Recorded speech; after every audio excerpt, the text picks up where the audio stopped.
Hey Supermom! We know every mom has a desire and the ability to be a supermom who does it all. So tune in to the Crunchy Supermom Show and let's design a holistic life that fits.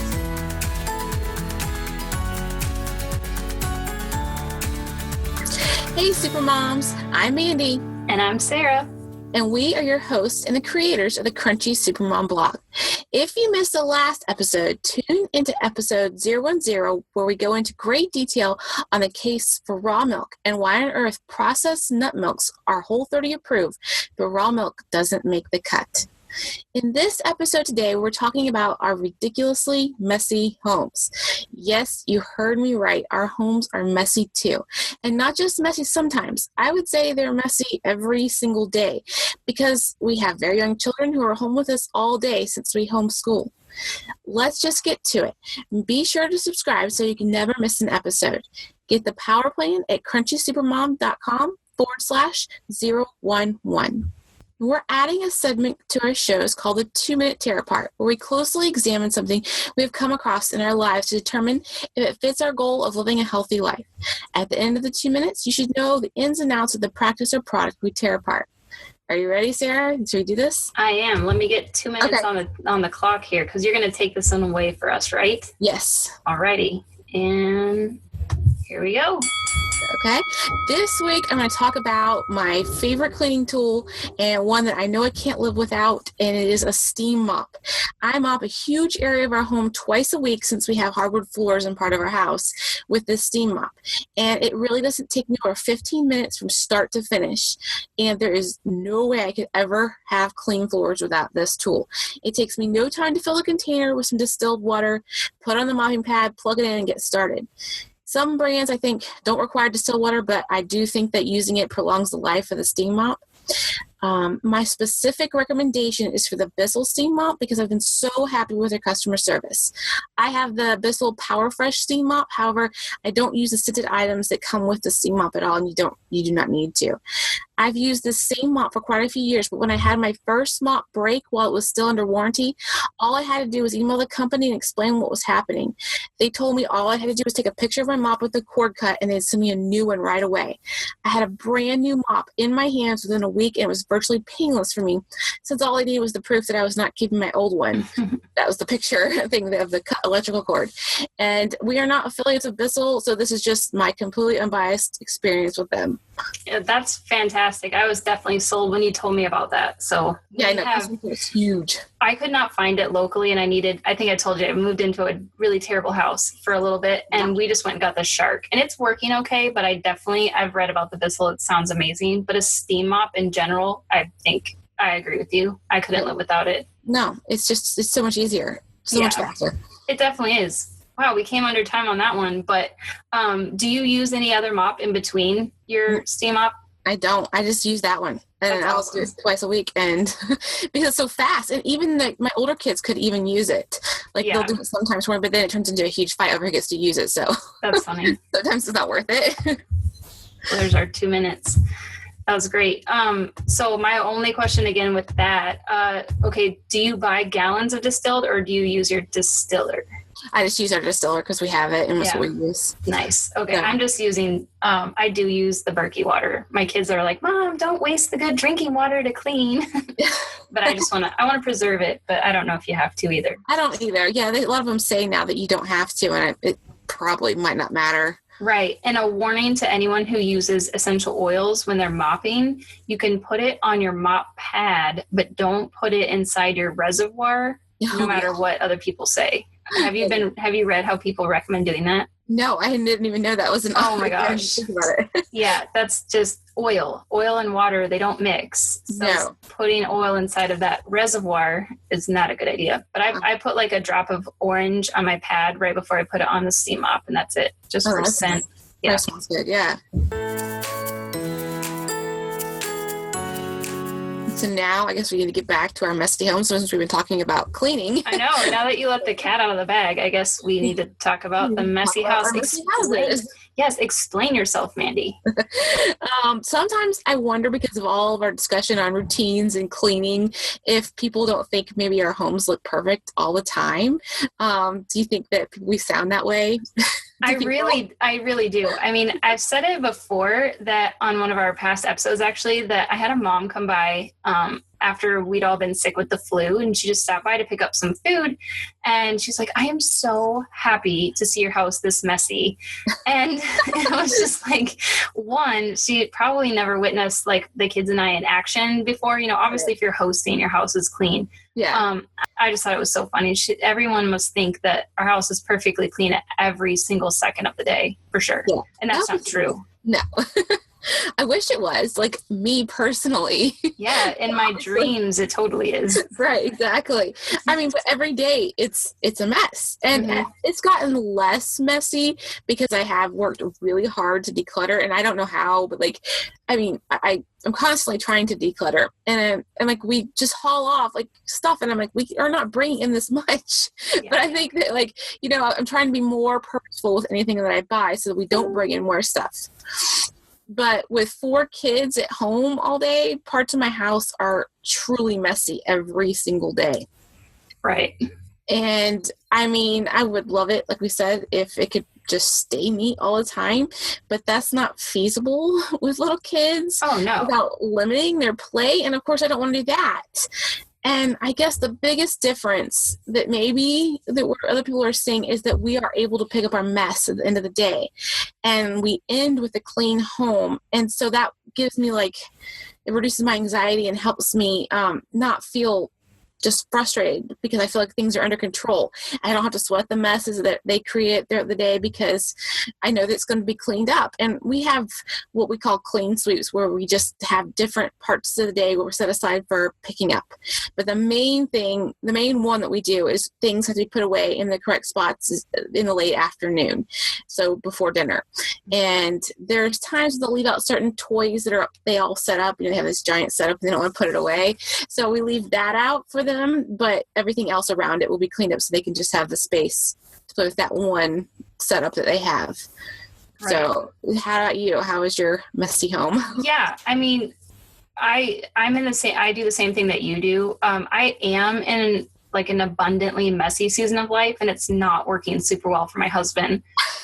You know, I mean, he and I are just like you, Mandy. I mean, we're practically immobilized by clutter and mess. I mean, it just makes us so unhappy. And so we've always figured out how to parent in a way that promotes that free range, wild child lifestyle that we believe is the best for our kids, you know, but we still want to maintain that neat and tidy home. It has taken practice and discipline, but my husband is the first one to forget that having a 2-year-old is like when it comes to messes. I mean, I don't know, you know, you can look at a mess and say, that's a productive mess. I know what's going on over there and it'll get taken care of. But the 2-year-old right now, she pretty much just makes messes that are just for the sake of making messes. And they're horrible. They're hard to clean up. And I mean, like, I'm not as stressed out by them as I was with like our first child, because it's like, oh my gosh, you were so perfect. What happened to you? But like, I can keep in mind that when our youngest one is 4, she'll be an active part of that daily tidying. And, you know, there's times where she sings the cleanup song and she'll pick up her mess. But then towards the end of the day, about the time, like you said, when everybody's cleaning up for the day, like the final sweep through the house, right, she is literally finding whatever she can to just shred it and tear it apart. And he comes home and he's just, you know, what is going on? Anyway, but until that age of 4, I'm just kind of praying for tolerance for my husband and endurance for me as I listen to him mutter those comments under his breath about what am I doing all day. Right. But, you know, ultimately what you and I both are hoping for is that we're airing our dirty laundry here, so to speak, to help our listeners understand the big picture. We're marrying our desire for tidiness with our parenting reality. Right. That's really what it's about. Like, what can you handle? What's going to make you a better, like, more patient parent? You know, what's going to work for you? And I think, like we're talking about, it's different for everyone, you know, because what I might need is not what someone else might need. So what our questions are for our listeners to think about: what do you do to manage your mess without having it take over your life and make you feel out of control? Because I think that's one of my big feelings. Like, if I see this giant mess and I don't know how it's going to get cleaned up, right, you know, I feel out of control. And so another question, what do you think is stopping you from decluttering and making it easy to clean up the messes that the kids invariably make all day, every day? Yeah. And whatever your reason is, and for myself, I can name quite a few that has stopped me over the years, mostly being just super busy without any time alone to actually get organized. Yeah. You're going to spend energy either working around your mess, attempting to ignore your mess, trying to find things inside of your mess, or actually cleaning your mess and setting yourself up to be able to easily clean your mess on a daily basis. And I think the biggest thing is to figure out which way you want to spend your energy. And if it is cleaning or organizing your mess, we really would like to help you do that with some of our power plan ideas. And that's one of the things we want to talk about now too, is this, the power of habit. And for you to start thinking about your daily routine. Is it conducive to straightening your messy home, or does it leave you with extra work all the time? And I'm just going to take our favorite example of not cleaning the kitchen after supper that we talk about all the time. Yeah. The next morning, you have to fight through the mess to find plates, cups, forks. And so now you've done all this extra work just trying to get breakfast on the table. And you probably feel frazzled because, the kids are probably screaming at you for food. And you're like, I can't find the whatever you need. And the same is true for the messes that kids create. If they don't clean them up, they're not going to be able to play as well. They're not going to feel as calm, and they will soon get overwhelmed with the toys and mess. I remember with my first, before my first two, really, before I really had any kind of a system at all. And they would feel so overwhelmed by the sheer amount of toys they could pull out. And, they can't clean it up because they're just, I understand the feeling totally, because that's how I feel too. If I had like this huge mess and I'm responsible for cleaning up, it's just overwhelming and out of control. And so we were able to reduce their toys down and, figure out a system so they didn't feel that way, which is what you have to do for yourself too, I think. Oh, absolutely. Maria Montessori said it best, and this is one of my favorite quotes from her. The environment must be rich in motives which lend interest to activity and invite the child to conduct his own experiences. And she's pretty much saying that a child's going to turn an environment that's tidy into a productive activity to learn and experience the world. But if there's piles of clutter lying around and bins of mixed up toys, and then you add that with like your craft collection that you allow the kids to play with, your couch is basically going to be turned into a collage. Yeah. And that has happened to me. That's the truth. Right. But if you have a clean, inviting environment, it's your child's going to, basically they're going to want to keep it that way, even though they don't know. It's almost automatic. They don't even realize that it's clean. It's not like they're like, oh, hey, look at this really clean room. Let's go play in it. But That is actually what they do. They just go, they say, hey, look at this really great room. I'm going to go play in it. And it's not just about being a clean and orderly person. It's also about kind of feeling sane in your environment, being uplifted or engaged by it. And this is the case for children too. We don't give them enough credit that they see beauty in their environment just like we do. Clean lines and open spaces, that's just as inviting to them as it is for us. So it's true. I've seen it over and over. Like, if you go in, again, especially whenever I was doing a lot of the straightening when my first two were really young, and it was just invariably, if you straightened it up and made it look all nice, that was what they wanted to play with. Whatever you had put away, up, that was exactly what they wanted. So, but again, like you said, I understand, because that's how I feel. Oh, absolutely. About my house too. But back to the building good habits. I really think this is the first step toward the cleaning routine. These habits are I think of them kind of like tiny building blocks of a good routine. Because for me, the routine has taken a while to form, and then obviously it does change, but a lot of my habits stay the same, even if my actual routine changes. And you may not have a full after dinner routine worked out yet, but you can have the good habit of putting all the dishes into the dishwasher and starting it. Maybe you don't have a full laundry routine in place, but you can have the good habit of doing all laundry twice a week, or even one load a day, like you talk about, or even something like the sheets on a certain day. Just those small little habits that are going to help you get into a good routine and put it into place and find out what works for you. Right.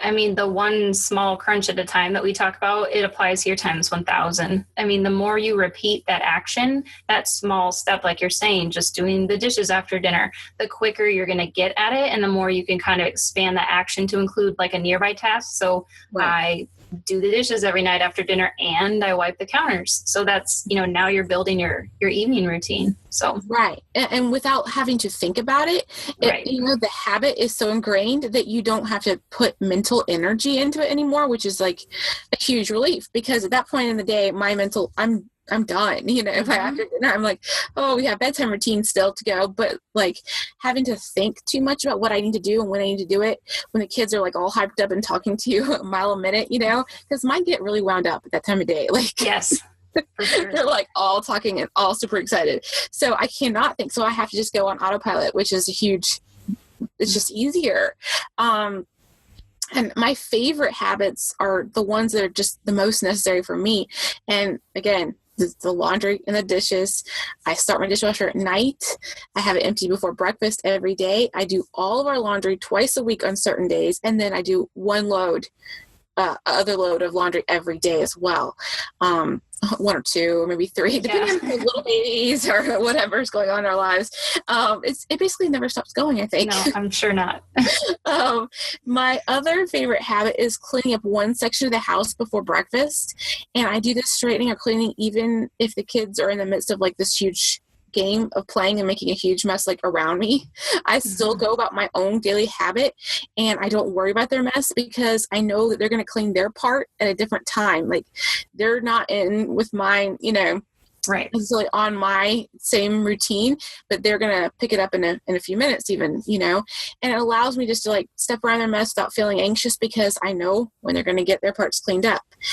And my favorite tiny habit I try to do each week, which I have like several that I've tried to start, and just like, cause I get overwhelmed and I think, oh, I can't get this done because I have no time. So instead of doing that, I'm trying to like do my little 5 minutes or whatever. And I've started doing one minor drawer or cabinet, nothing like where you have to like spend more than 5 minutes, but just, working it out. So it's not a huge ordeal, but it's only going to take me 5 minutes now. And it just keeps things a little bit more organized and less time consuming when I do a deep clean. Right. We do something similar in our home, and I have zones. So my little 5 minute, I run a 5 or 15 minute timer to kind of get in the drawers. So you say per room. So my zone, like last week, was the office. So right. Anytime I would set the timer, I would just do like a drawer in 5 minutes. Yeah. And, we went through a lot of our really detailed cleaning routines in episode 6. So our listeners, if they missed that, they can find it at www.crunchysupermom.com/00006, or you can find it in iTunes. If you're a subscriber, you would know when all the new stuff comes out, which it always includes a power plan, and we link to that and everything. And we just want to reiterate that none of our cleaning routines were formed all at once or even within the same season of life at all. I mean, that's just expecting way too much from yourself. So, yeah. But yeah, we hope this podcast has provided a little bit of insight into our messy homes. And don't tell anyone. No, just kidding. Right. Yeah. And just take our advice on how to form these little habits that are the foundation of our routines, and how these things help us clean up our messy homes on a daily basis. And Supermoms, we're now asking you to take a look at your current habits with regard to your messy home. And if you want to keep it a secret, just keep saying, my house is never messy though. We are certain the power plan we made for you is going to help you get this going. And if you found the episode helpful, we would really love to hear about it. And come and ask us a question. Leave us a comment in iTunes, or find us on our private Facebook group that you can get an invitation to when you download the power plan for this episode. And we would love it if you could share it so other supermoms like you can find us.